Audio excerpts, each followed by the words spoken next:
آئیے کتاب رحمت سورہ الکہف اٹھائیں۔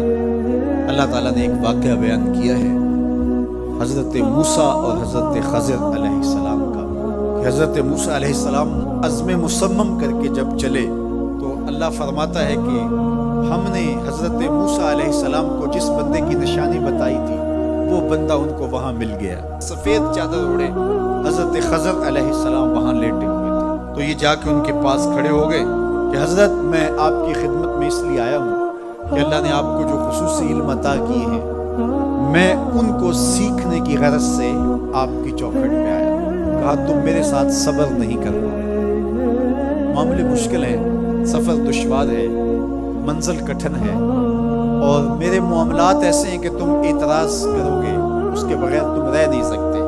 حضرت موسیٰ علیہ السلام نے کہا اگر اللہ نے چاہا تو آپ دیکھیں گے میں صبر کروں گا اور آپ کے کسی حکم کی کسی کام کی میں نافرمانی نہیں کروں گا، کسی کام کا انکار نہیں کروں گا۔ کہا کہ اچھا شرط یہ ہے کہ جو میں کروں اس پر تم اعتراض نہیں کرو گے، سوال نہیں کرو گے یہاں تک کہ میں خود ہی نہ بتاؤں۔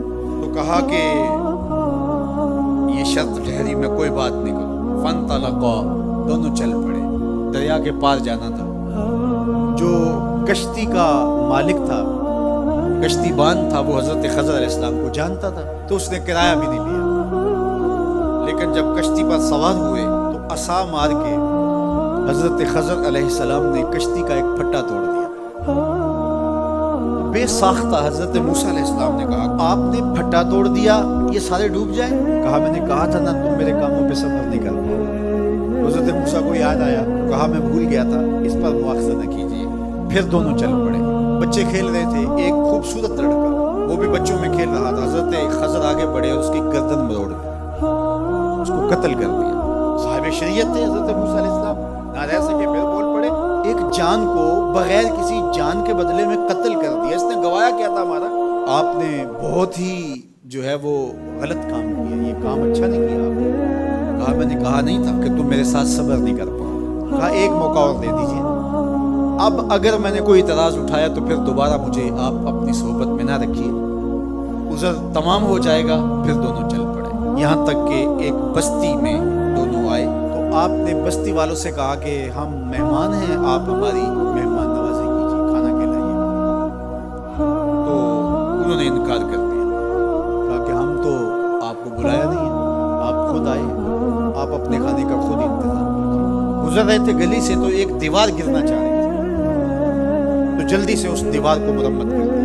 کہا حضرت ہم اگر چاہتے تو اس پہ اجر لے سکتے تھے، انہوں نے ہمیں کھانا تک نہیں دیا اور ہم ان کی دیواریں سیدھی کر رہے ہیں۔ کہا اب تمہاری میری جدائی ہو گئی، تم نے یہ بھی اعتراض کر دیا۔ انہیں یاد آیا کہ وہ یہ بھی اعتراض ہو گیا۔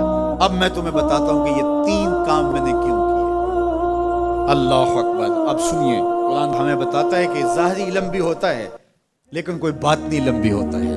کہا وہ پہلی بات کشتی والی سنو، یہ 2 مسکین بچوں کی کشتی تھی، ان کے گھر کا چولہا اس کی کمائی سے جلتا تھا۔ دریا کنارے کنارے ایک ظالم بادشاہ رہا تھا جو لوگوں کی کشتیاں چھین رہا تھا، ہم نے تھوڑا سا عیب لگا دیا، وہ ٹوٹی کشتی چھوڑ کے چلا گیا۔ اب وہ تھوڑے سے پیسے لگا کے کشتی مرمت کرا لیں گے، گھر کا چولہا جلتا رہے گا، بتاؤ اچھا کیا یا برا کیا؟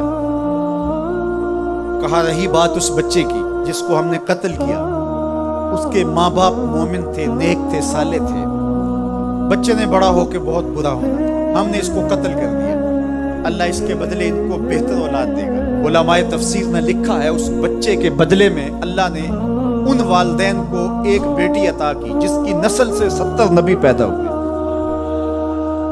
دیوار کی کہانی بھی سن لیجیے، یہ شہر کے 2 یتیم بچوں کی دیوار تھی اور اس کے نیچے ان کا خزانہ تھا اور ان کا باپ بڑا نیک تھا۔ خزانہ دیوار کے نیچے ہے، دیوار گرنا چاہ رہی ہے، کسی معمولی دھکے سے گر جاتی۔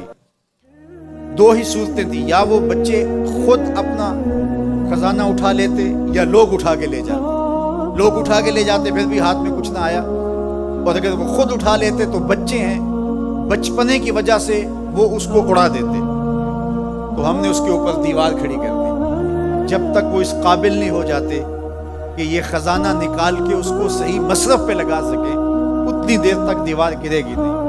اللہ اکبر۔ وہ کسی وجہ سے دیوار قائم رہے گی اور جب وہ اس عمر کو پہنچ جائیں گے جس عمر میں وہ اس خزانے کو سنبھال سکیں گے تو پھر دیوار خود بخود گر جائے گی اور یہ خزانہ نکال کر کے اپنے کام پہ لے آئیں گے۔ میں جب پہلی مرتبہ اس کو جو ہے وہ غور کے ساتھ تلاوت کیا تو مجھے یہ لگا کہ اس کا انطباق پاکستان کے حالات پہ بھی ہو سکتا ہے، اس لیے کہ یہ بھی یتیموں کا سرمایہ ہے۔ کتنے یتیم روتے بلکتے رہ گئے اور ان کے سر سے جو ہے وہ سائے اٹھ گئے اس وطن کے لیے، لیکن میرے مالک نے اس ملک کے خزانوں پر گہرے پہاڑ اور بڑی بڑی دیواریں کھڑی کر دی ہیں۔ جب تک یہ قوم بلوغت تک نہیں پہنچے گی اتنی دیر تک وہ خزانے ظاہر نہیں ہوں گے، اور جب یہ قوم اپنی بلوغت تک پہنچے گی، شعوری بلوغت، فکری بلوغت، علمی بلوغت، اور رب سے جو وعدہ کیا تھا پاکستان کا مطلب کیا، لا الہ الا اللہ، جب اس بلوغت تک یہ پہنچ جائے گی، اس وعدے کی تکمیل ہوگی، پھر رب دیوار ہٹا دے گا اور پاکستان کو اللہ اتنے خزانے دے گا اور پاکستان ایسا مالا مال ہوگا دنیا دیکھنے آئے گی انشاءاللہ۔